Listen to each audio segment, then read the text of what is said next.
Assalamu alaikum wa rahmatullahi wa barakatuh. Hello everyone. Welcome to lecture 34, Organic Chemistry 1. Today we will continue on chapter 8, Structure, Synthesis and Reactions of Alkenes. Continuing on reactions of alkenes, catalytic hydrogenation of alkenes, we have two different types: heterogeneous catalysis. The solid catalyst is in a different phase from the reactant solution. A variety of metal catalysts can be used, such as platinum, palladium, or nickel. So, on the surface of the catalyst, molecular hydrogen interacts with the surface of the metal catalyst, effectively breaking the hydrogen-hydrogen bonds and forming individual hydrogen atoms absorbed on the surface of the metal. Then alkene come to action. The alkene coordinates with the metal surface, and the surface chemistry allows the reaction between the pi bond and the two hydrogen atoms, effectively adding H and H across the alkene. And as you can see, the addition of the hydrogen is syn addition, which means that from the same direction. Predict the products of each of the following reactions. The first one, E,3,4-dimethyl hex 3-ene. I draw the molecule in the plane of the screen. Now we know that the hydrogen will be added syn, so either it comes the two hydrogen in front, making to this ethyl group, and this methyl group in the back, to form the 3R4R enantiomer, or it comes, the two hydrogen comes from the back, and the ethyl and methyl group will be in front, so providing the 3S4S enantiomer, and we get a mixture of racemic mixtures.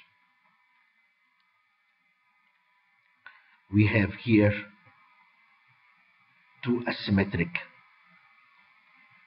centers, as we mentioned, 3R4R and 3S4S.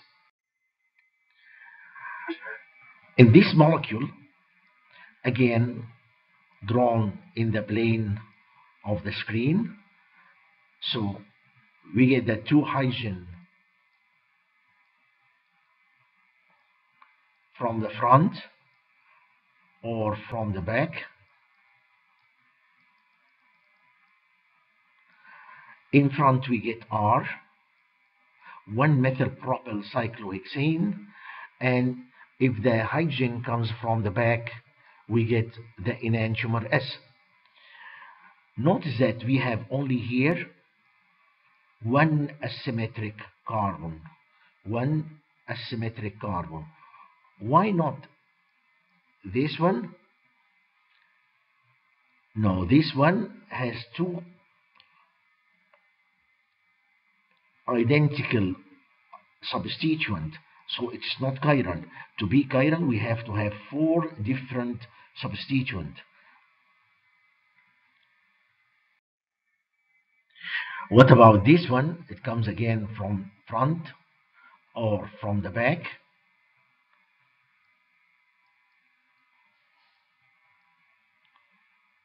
Or from the back. But you have to notice something here. From front or from the back, give one compound, 1R, 2S, 1,2-dimethyl cyclopentane, because this molecule is meso. It has internal mirror image, so it's one compound, mesoform, optically inactive, of course. Homogeneous catalysis. Homogeneous catalysts are soluble in the reaction medium, so one medium. The most common homogeneous catalyst for hydrogenation is called Wilkinson catalyst, Chlorotris, triphenylphosphine, rhodium 1. With homogeneous catalysts, a syn addition is also observed.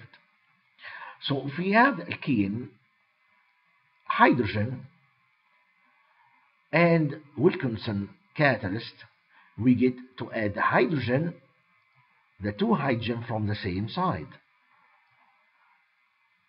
using the cyclohexene with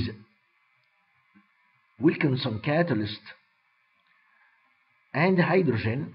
We get a mixture of 1s2r, 1r, 2s, 1-ethyl 2-methyl cyclohexane, and this is a mixture of enantiomers, which we call it a racemic mixture.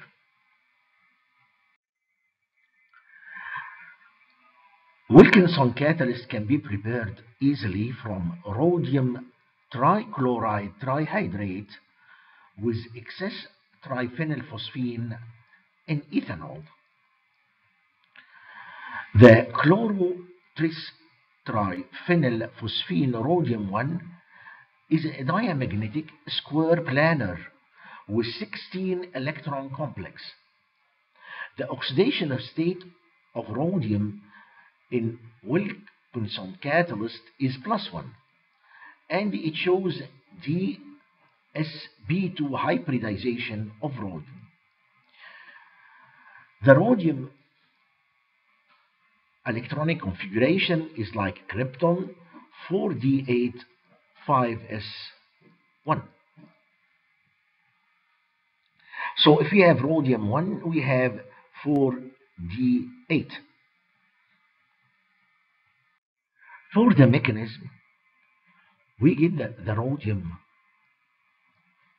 complex Wilkinson catalyst, 16 electron square planar complex. The hydrogen will add via oxidative addition to form the 18 complex dihydro in octahedral structure, then dissociate triphenylphosphine, leaving intermediate complex. You have free space for the alkene to coordinate, followed by hydrogen transfer. Again, you get the triphenylphosphine on the complex structure, followed by what we call it reductive elimination, where the alkyl group get hydrogen RH again and became alkane, separated out of the complex, giving the starting material complex, again Wilkinson, which again follow by oxidative addition, add hydrogen on, etc. Okay? Here you have the molecule achiral complex. Okay, so in achiral complex, when it forms complex with alkene, will not distinguish between the two faces of the alkene, forming enantiomer. The rate of hydrogenation decreases with increasing alkyl group. So if you have monoalkyl, will be faster in reduction than di, and di, if it is geminal, faster than the cis, and cis faster than trans, faster than the tri, and the tri is far better in rate of reduction than the tetra substituted alkene. Advantage of Wilkinson catalyst, it can be used to achieve selective hydrogenation. So less substituted and sterically less hindered double bond are selectively hydrogenated. So if we have compound like this one, we have double bond in the cyclic, and we have double bond outside. The easier will be the outsider double bond can be reduced selectively. If you have cis and trans, the cis will be faster. Cis and trans, the cis will reduce faster. Exocyclic double bond, which is this we call exocyclic, and this is endocyclic double bond. The exocyclic double bond will be faster, so it will be reduced in the presence of different double bond.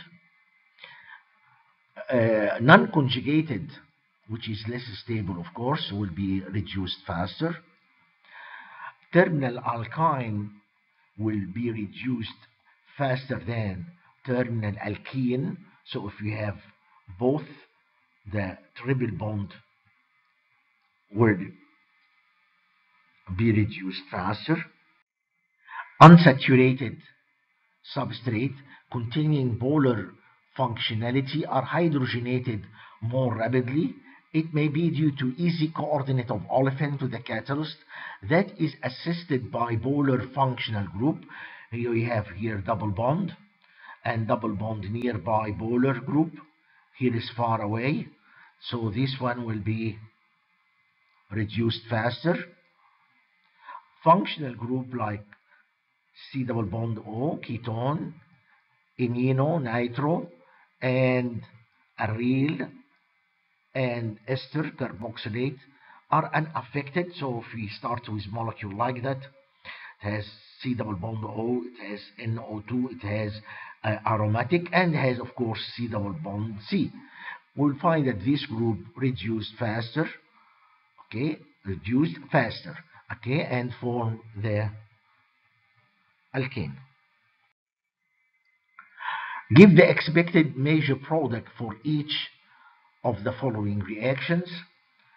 3-phenyl acrylic acid. So we have here carboxylic acid, and we have alkene, and we have aromatic. Under the influence of hydrogen and Wilkinson catalyst in medium benzene, we got the reduction of the C double bond C, keeping aromatic and keeping carboxylic acid as the same. 3-phenyl propanoic acid product. If you have this molecule, and this molecule has NO2 and it has C double bond C, it has an aromatic. In presence of Wilkinson, hydrogen, and benzene, again, we reduce only C double bond C to CH2, NO2 is still NO2, aromatic is still aromatic, and we got 5,2-nitroethyl benzodiazepine 3-dioxole as product.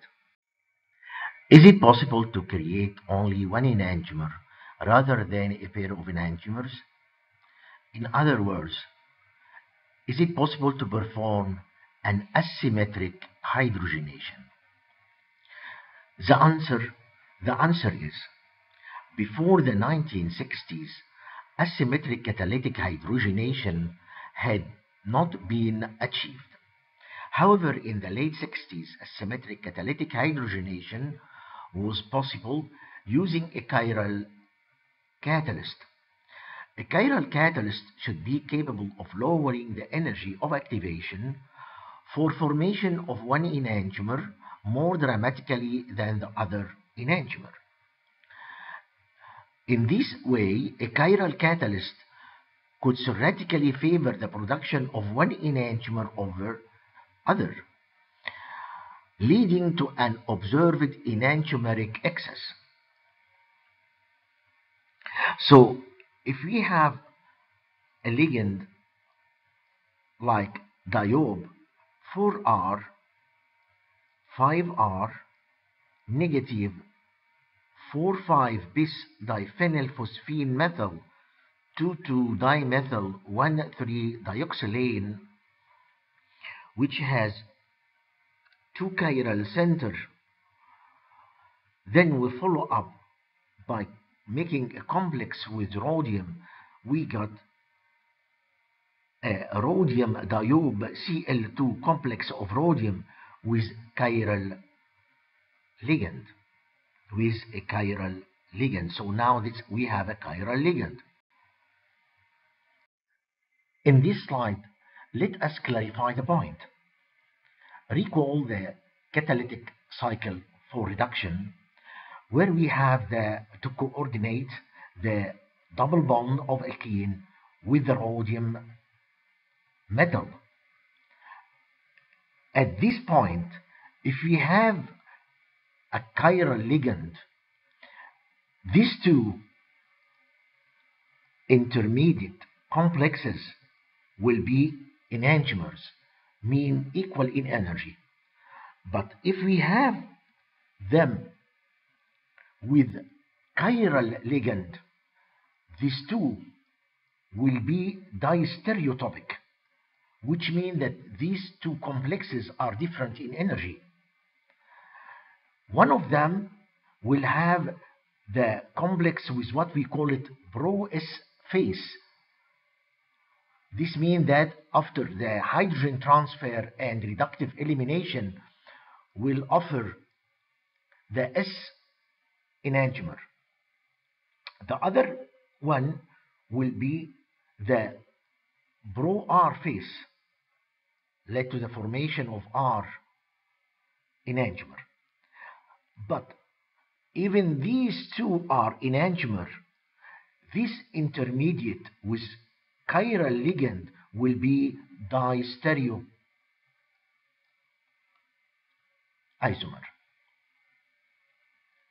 Okay? So these are two distereoisomer with two different in energy, right? One here with NH2 up and COO back. Here is a CO2H up and amide in the back. All right. A chiral catalyst should be capable of lowering the energy of activation for formation of one enantiomer more dramatically than the other one. Okay, now we have the two enantiomers with equal energy, yes, but during their formation we will get to the transition state and the intermediates which are distereoisomer. Distereomers means that they are different in energy.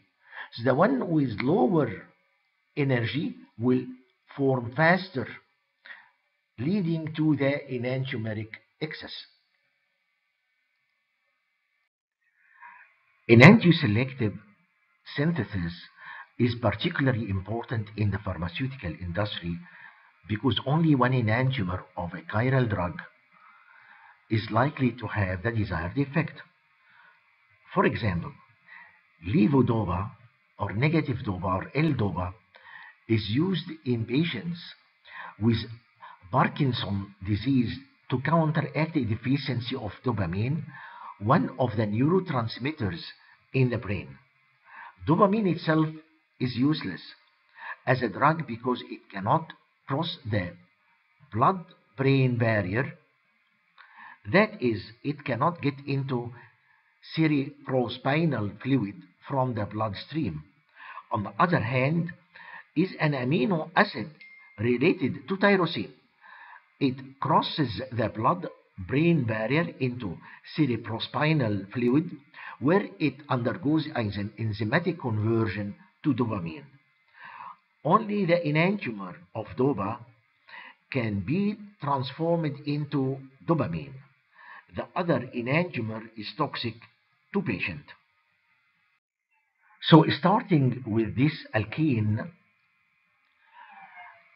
treated with hydrogen in presence of rhodium diochloride chiral catalyst, it gives the S enantiomer in high yield, deprotect these groups, give NH2OH. This compound, which we call it S negative DOPA, can cross the blood-brain barrier and go to the brain, where brain enzymes decarboxylate and release dopamine. This was the topic for the 2000 Nobel Prize for Psychology and Medicine. It deserved it. See you in the coming lecture. Bye-bye.